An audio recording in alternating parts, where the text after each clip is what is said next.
Bank Negara pertimbang kesediaan gantikan Peraturan 78 22 September 2025. Mari kita lihat apa ni ya. Bank Negara Malaysia sedang meneliti keperluan untuk menggantikan Peraturan 78 yang merujuk kepada kaedah pengenalan faedah bagi pinjaman, terutamanya untuk sewa beli dan pinjaman peribadi. Perkara ini disahkan oleh Menteri Kewangan kedua, Datuk Seri Amir Hamzah Azizan, sambil mengatakan kerajaan masih pertimbang kesiapsiagaan untuk menggantikan peraturan itu. Sebelum kita teruskan, anda ingat ya, ada dua cara untuk kira pinjaman atau pembiayaan yang anda ambil. Satu adalah cara baki berkurangan, di mana kaedah ini digunakan untuk pembiayaan rumah anda, pinjaman perumahan, kaedah baki berkurangan atau dalam bahasa Inggeris reducing balance method. Digunakan dalam pinjaman rumah dan kad kredit anda. Yang kedua adalah Peraturan 78 atau dikenali sebagai dalam bahasa Inggeris front loading method. Saya ada cerita kenapa kalau kita ikut Peraturan 78 atau front loading method, kita kena bayar lebih dalam faedah atau untung yang dikenakan. Jadi Peraturan 78 ni memastikan sistem kewangan negara terus memberi manfaat dan melindungi kepentingan pengguna. Saya dah terangkan ya Peraturan 78 di sini. Tapi saya nak bagi satu contoh di sini ya. Ini adalah contoh kiraan untuk pinjaman peribadi ya, Peraturan 78. Kita lihat di sini ya. Ambil contoh pinjam 100,000 personal loan. Ini adalah pokok lah atau jumlah pinjaman. Lepas tu ini adalah interest yang dikenakan atau faedah. 7%. Baik, faedah 7% setahun. Tempoh pinjaman adalah 120 bulan atau 10 tahun. Dan ini cara kira berapa bayaran bulanan. Ini adalah cara kaedah Peraturan 78 ya. Dia kira dulu 7% tahun kan adalah 7,000, betul? 7,000 di sini darab berapa tempoh pinjaman? 10 tahun, 70,000. Lepas tu 70,000 ni adalah faedah saja, tambah pokok. Anda dapat 170,000. Jadi untuk kira angsuran bulanan 170,000 bahagi 120, 1,417 sebulan untuk 10 tahun.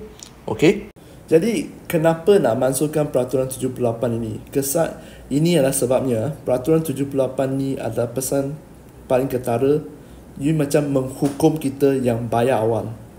Anda pernah tak nak selesaikan loan kereta atau personal loan anda selesaikan awal tapi tak ada banyak savings pun dalam faedah.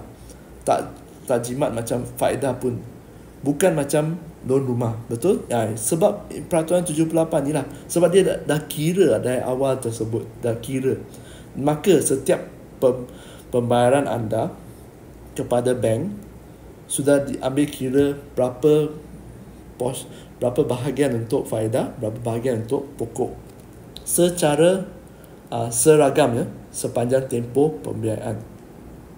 Peminjam ini selesaikan pinjaman, mereka lebih awal tempoh tetapkan, walaupun buat penyelesaian awal, jumlah rebate faedah yang mereka terima lebih rendah berbanding kaedah pengiraan faedah lain seperti kaedah baki berkurangan.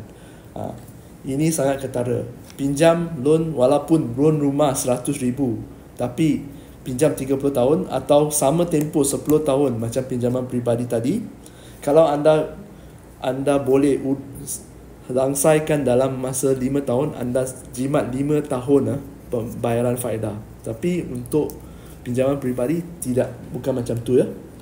Datuk Amir juga mengatakan BNM sedang meneliti bagaimana negara lain termasuk Australia dan New Zealand mengendalikan peraturan seumpama itu.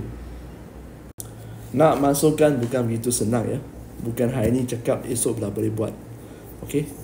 Dan apakah kesan ke atas? Bukan hanya perbankan, ini bagus untuk konsumer.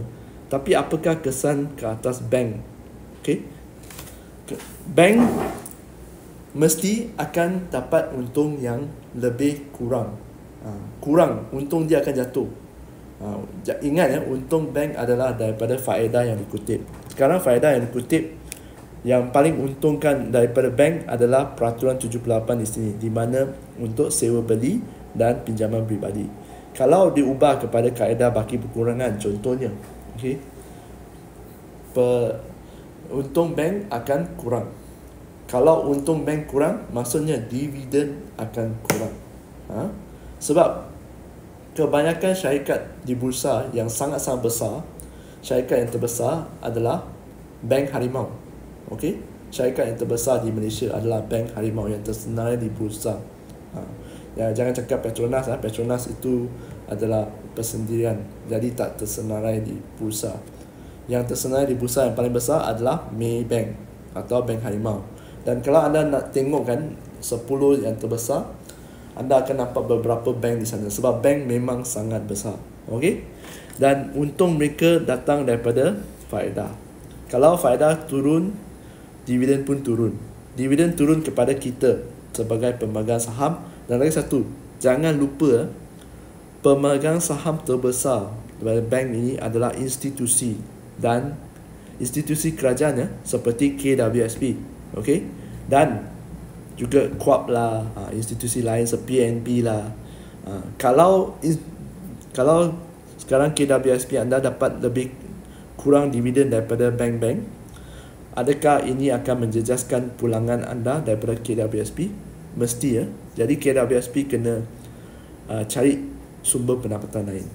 Tapi ini tak payah ambil pot lah. Kita sebagai pelabur, kita hanya perlu tahu yang okey, masukkan dekat KWSP, duit kita selamat. Okey, tapi saya cuma nak kongsi apakah implikasi, ya, implikasi pelaksanaan kaedah ini. Okey, ini memang sebenarnya bagus untuk consumer lah. Galakkan kita untuk langsai awal, untuk kurangkan faedah yang dibayar, dan beri kita insentif untuk langsai awal. Jangan hukum kita.